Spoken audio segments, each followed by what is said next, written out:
Welcome to Assembly Calendar. I'm Ted Flint. With us today, Assemblyman Michael Norris, who serves the 144th Assembly District, the counties Erie, Niagara, and Orleans. Assemblyman Norris, good to see you once again. It's great to be here, Ted. Thanks for having me on the show. It's good to have you.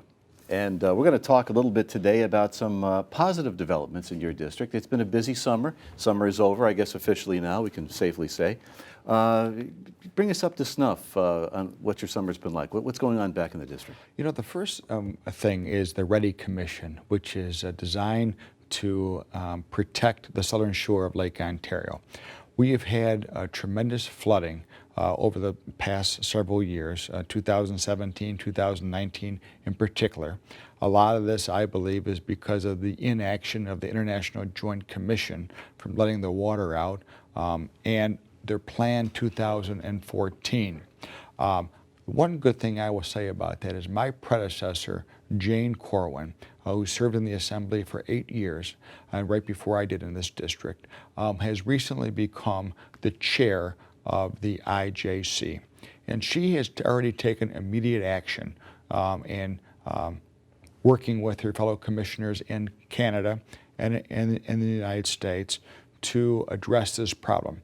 And I will give her great credit because she has already met with the Niagara County Legislature and the Orleans County Legislature and provided key updates. I was there along with many of my state colleagues to receive this briefing.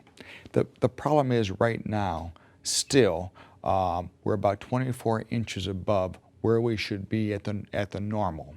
So we're hopeful as the shipping season winds down that they will be able to, at that point, release more water out of Lake Ontario into the St. Lawrence once that's concluded. But I was very proud to also support Governor Cuomo and Lieutenant Governor Hochul in the initiative of the $300 million investment along the southern shore of Lake Ontario. Now, I represent 4 towns, including the towns of Porter, Wilson, Newfane, and Somerset. And I will say we have been at a series of meetings, 4 READY Commission meetings. We've been working with the consultants and our local officials and our emergency development people to ensure that proper projects are put forth to the full commission for review. Most particularly in Orchid and in Wilson, where the harbors were under great strain because of the floods.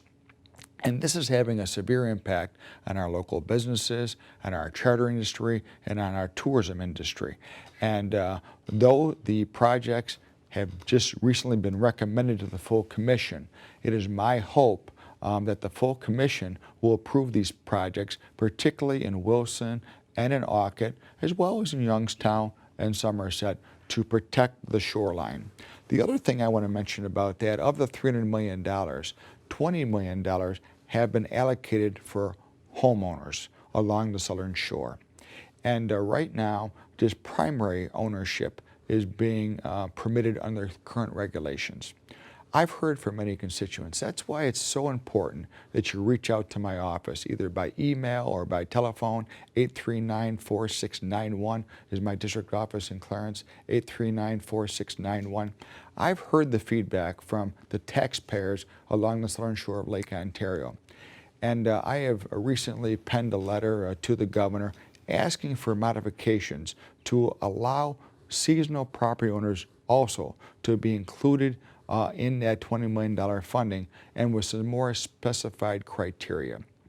And I'm hopeful as time goes on that some allocations will be able to be made for that. The bottom line is this. I am pleased that we're investing in the southern shore of Lake Ontario. There is great assessments there, great housing there. There's also a great ability for our local commerce and business and our fishing industry. And this investment of $300 million will pay dividends in the long term because we must prepare for future highs and future lows. And these infrastructure investment projects will be a key. And you know, oftentimes in government, I am critical of Governor Cuomo and his administration and some of the progressive policies that he puts forth. However, I do think it's important as an elected official to work in a bipartisan manner when it comes to projects like this. And I am proud to do that, because I believe that's a role of a state legislator and as an elected official. That's right. I would think that would be the overriding issue for folks in that region, Lake Ontario and the flooding. It has been, you know, when I took office in in January of 2017, in April of 2017, this was the first crisis that we faced while I was in office.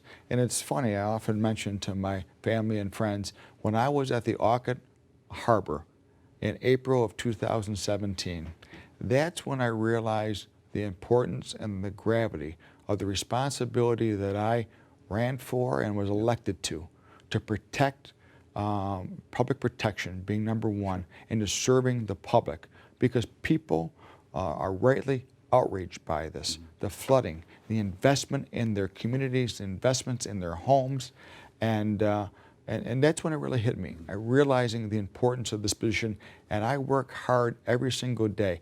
This has been the number one issue locally that I've had to face with the 144th district. I bet. Now, the $300 million, all state money, or is any federal money in that, or is it all state? That is going to be all state money. I know that there will be some opportunities for federal grants in addition to, and there's been some applications made for those federal grants, and also there are a local match of 15% by local municipalities for these major infrastructure projects. But this is good news. These areas have been depressed for a long time. They have been overlooked for a long time.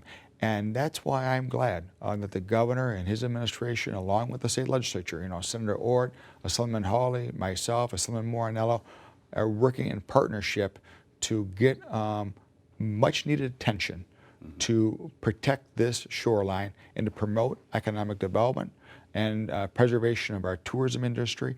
I was with the Niagara USA Chamber of Commerce in August, and I had the opportunity to go out and enjoy the great fishing, the world-class fishing along the southern shore of Lake Ontario. It was tremendous, and I did catch a nice steelhead when we were here. It was a great picture. It was a great day. Very nice. But the most important thing was to realize when you're speaking with the fishing charter captain and then going and meeting with the local business owner that particular afternoon and going to the business, to the restaurant there for lunch, is that this is an industry, and they've been devastated by the high waters. So I'm glad we're working on this, and I look forward to being a partner with the governor and other local and state officials going forward and making sure these infrastructure projects are implemented. All right, very good.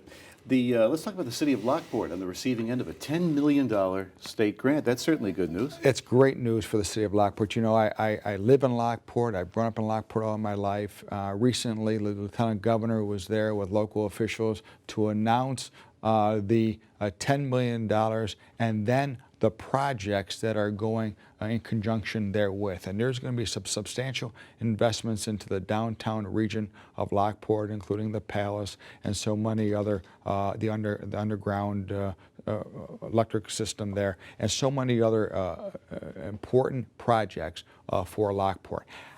You know, as someone who grew up in Lockport, this is another initiative where I think it's important to work in a bipartisan manner with the administration to make sure that these communities statewide, our local communities statewide, are given the resources to make an investment. And also, with this $10 million investment, there's an arm of private development investment coupled with it. So not only is just public money going there, it's also in conjunction with private investment as well for our housing district and for our downtown corridor in Lockport. Also, great news. At the end of session, Assemblyman Morinello and Senator Ort and I worked on a series of bills to expand the Discover Niagara shuttle outside of the Niagara Falls, Lewiston, Youngstown area, now to Lockport. And it is on the governor's desk awaiting his signature. I'm confident he will sign it when the local bills go over sometime near the end of the year. And this will be a great infusion of tourists and visitors into our Lockport area as well. And it provides a stable, dedicated source of revenue, so the trolley will be able to also operate in the Niagara Falls Lewis and Youngstown region, but as well being expanded out to Lockport. It's great for our community.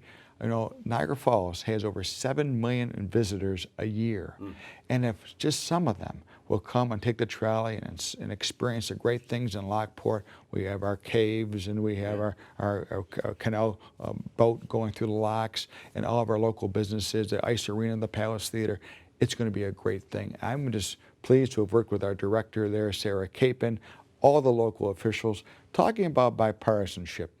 This is remarkable. You had the Niagara County Legislature, you had the City Council in Niagara Falls, and the City Council in Lockport.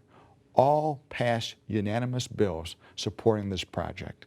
And I couldn't have been more happy to work. This is what government is supposed to do. It can be done when you're working together. We may disagree on big issues, but protecting our communities, improving our communities, this is something I'm very proud to be a part of. 3 minutes left or so. Let's talk about volunteer firemen in Niagara. You're working on bills to help them? Yes. In terms of the volunteer firefighters, I have over 25 volunteer firefighters companies in my district. Wow. They really are the backbone of our community, particularly in our rural areas. And they are under assault, quite frankly, because we're putting more and more mandates on them. And, you know, as time goes on here, it's harder and harder to volunteer with all of the demands that are being placed on them. Well, anyways, I think an important part is listening to the community. You know, I listened to Wayne Jagow, and he said, you have to work with FASNY. This is a big part of your district, and I expect you. He was a former county clerk, to do that. Well, I took that advice to heart. And I started to meet with volunteer firefighters and groups in the departments, and I came up, based upon this listening tour, 3 important pieces of legislation that I've advanced for consideration by the full body, which includes providing tuition, interest, and loan forgiveness for particularly younger people who want to volunteer for their college tuition to be forgiven and their interest after a period of 8 years. So there has to be some skin in the game. They're actually volunteering for a period of time before the principal is actually paid. Secondly, we have the training. You know, unfortunately, these volunteer firefighters have to do a substantial mandatory training. So I proposed a bill which would allow them, very similar to like jury service, where they would get time off to do that, and they would be paid, and in conjunction with that, the local businesses will get a tax credit. So we understand that if these individuals are out of work, it's also burdensome on the business, but we'll provide a tax credit for that. And finally, a commission. And I'm often critical of commissions because, you know, they reports and they do reports, but this is an area which is very needed to look at recruitment and the investment into our capital infrastructure for our volunteer fire service going forward. And also, fourthly, I'm a co-sponsor of this bill, and I just thought about it, but I want to point it out there, is that our local volunteer fire departments cannot be reimbursed from our insurance companies for volunteer ambulance service. The bill that I'm a co-sponsor, and I believe it's with Assemblymember Billy Jones. I'm proud to support that, and I'm hopeful that in the coming sessions we can get that bill through because they are the backbone. They're a big part of my constituency, and they're a big part of our local communities. Indeed. That's a good word to end on. Assemblyman Michael Norris, if you have any questions or comments for the Assemblyman, you want to get in contact with his office, there's his district office right in front of you. And the website, again, the phone number is 839-4691. Assemblyman Michael Norris, always a pleasure to see you. Ted, thank you. If you have anything, feel free to reach me at 839-4691. Thank you. Assemblyman Norris, good to see you. Thank you for joining us on this edition of Assembly Calendar. We will see you soon. I'm Ted Flynn.